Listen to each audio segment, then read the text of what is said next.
everyone, welcome back to Infinity Platter. So what's on today's agenda? We are off to a strawberry farm called Marpons, which is just 40 minutes away from Barcelona.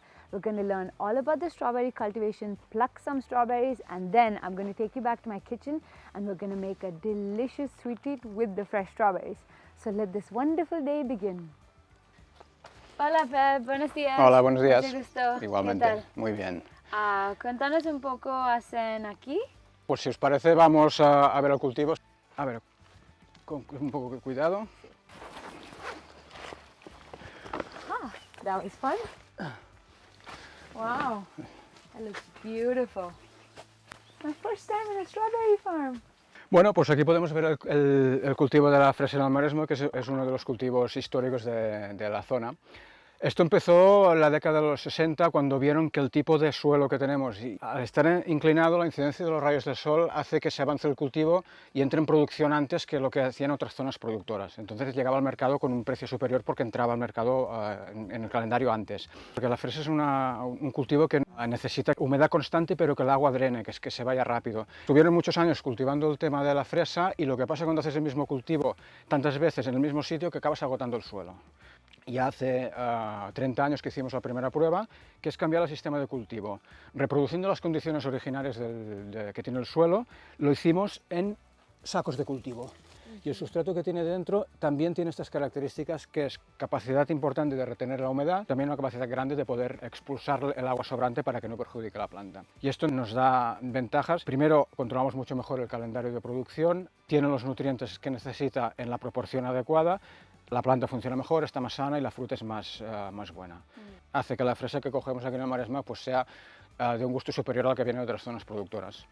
Precisamente por eso, porque buscamos un mercado que valore el producto por la calidad que tiene, no por el volumen que seamos capaces de producir. Quality over quantity, always.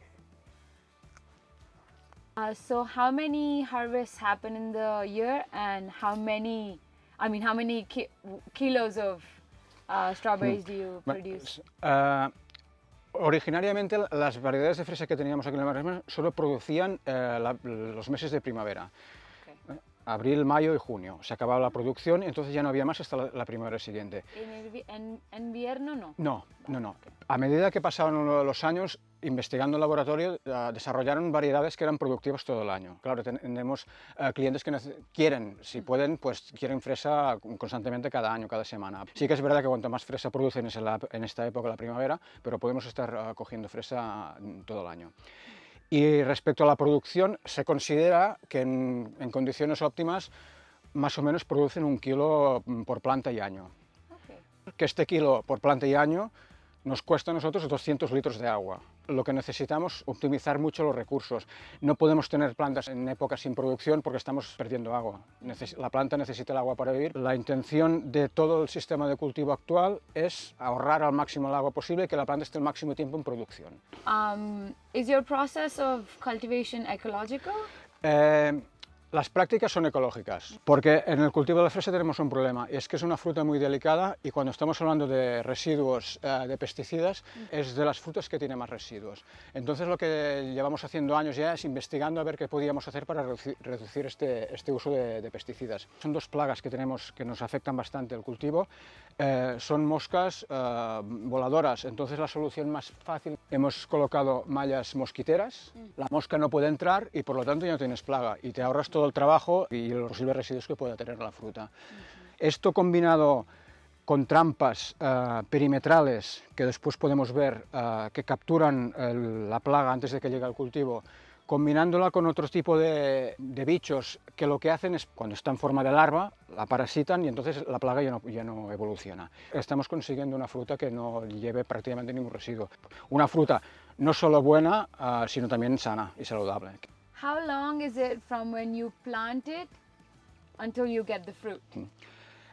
Normalmente pasan unos 3 o 4 meses.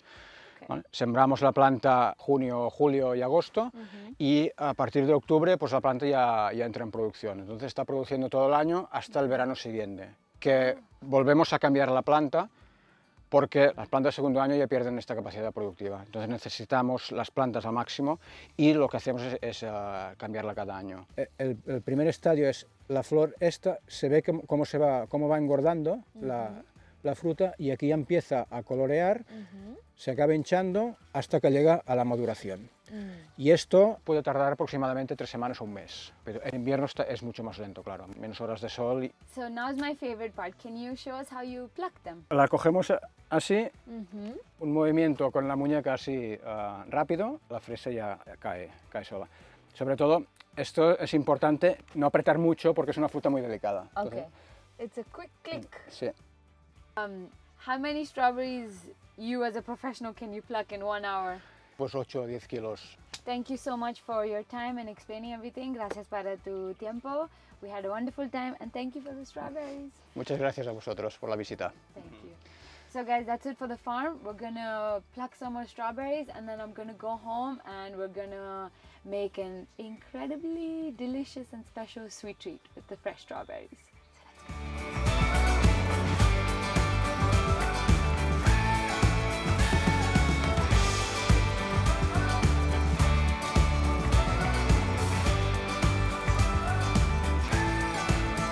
Oh, what a beauty!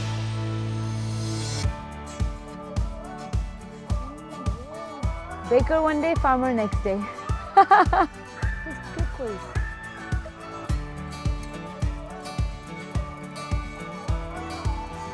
I think I'm going to say that every time I pluck strawberries now. 1, 2, 3, click.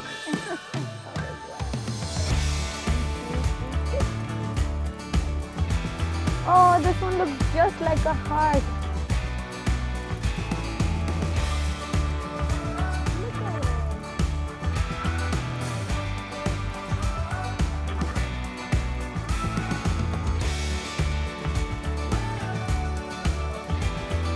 So sweet. Very, very yummy.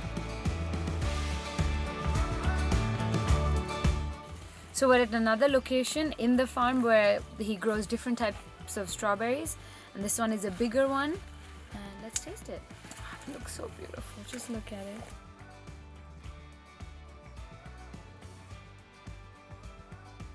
Oh god, so juicy.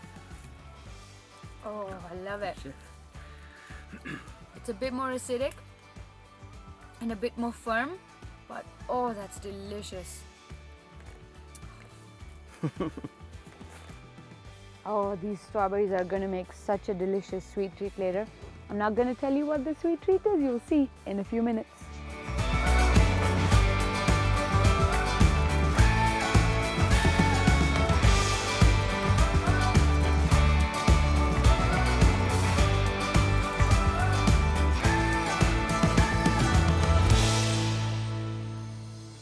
So we're back in my kitchen with these lovely strawberries. Actually feels good to be back in the kitchen and show you a recipe, but don't get used to it. I have so many more adventures to show you outside of the kitchen. So today with these lovely strawberries, we're gonna make a strawberry swirl cheesecake. There's gonna be strawberry syrup swirled in the cheesecake and then fresh strawberries on top. It's gonna be delicious. But before we start baking, this is the recipe card with all the ingredients and instructions.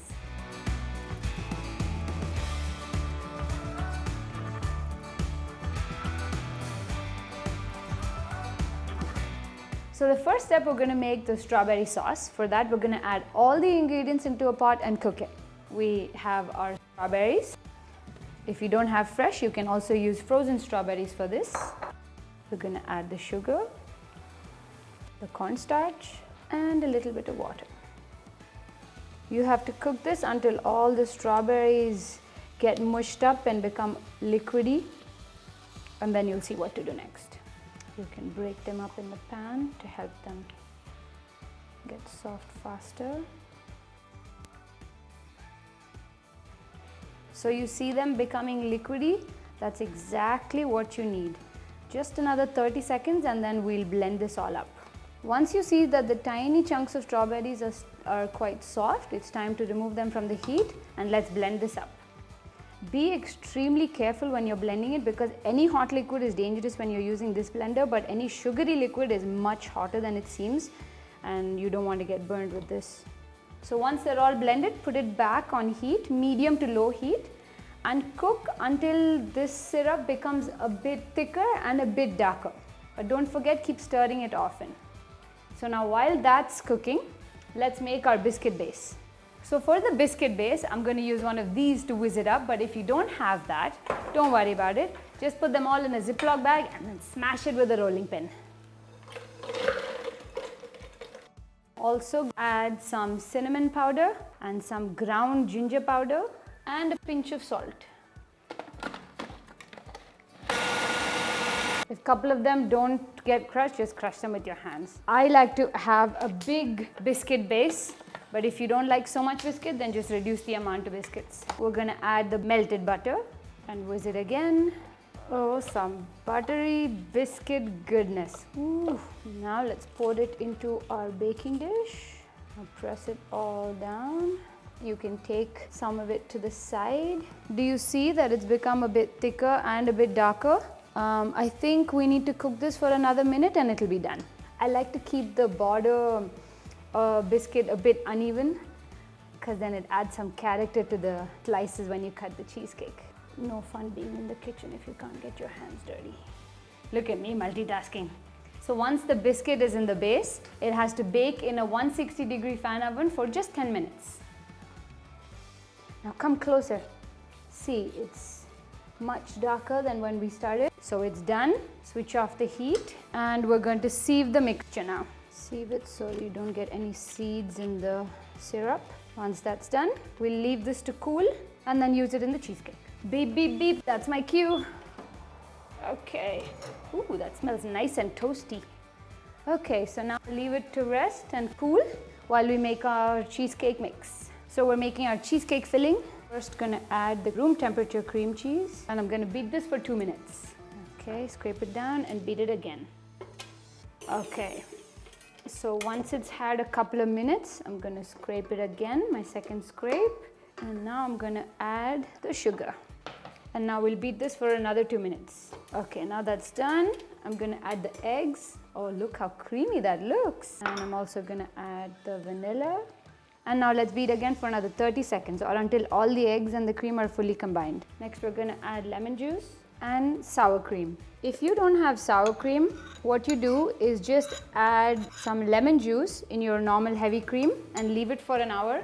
And then it will become sour cream. I'm also going to add a pinch of salt and then beat it again until it all combines.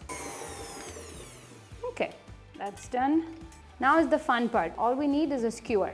So we're going to pour some of the cheesecake mix into our base, half of it first. And now we're going to take some of this delicious strawberry sauce and go all over like this. Put how much ever you like. See how pretty that looks. Then you pour rest of the cheesecake batter slowly all around and then again add some more of the strawberry syrup. Can you see I love strawberries? Okay, I'm not going to put more. And now we swirl away. And now we bake this in the same temperature oven for 40 to 45 minutes. Carefully. There we go. So once the cheesecake is baked for 40 to 45 minutes, switch off the oven and leave the cheesecake inside for another half an hour. Now we leave it to cool at room temperature for 1 hour. And then I'll shift it to the fridge and let it set for about 4 to 5 hours minimum.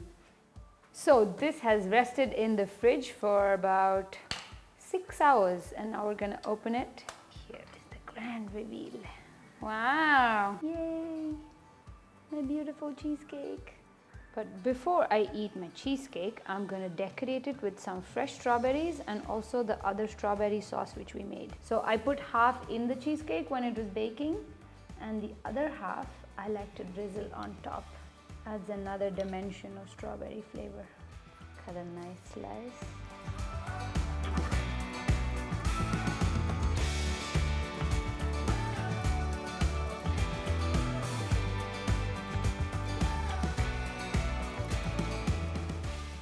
So we finished taking all our pictures and now you know it's my favorite time, which is taste test. I actually do miss doing this taste test of my recipes.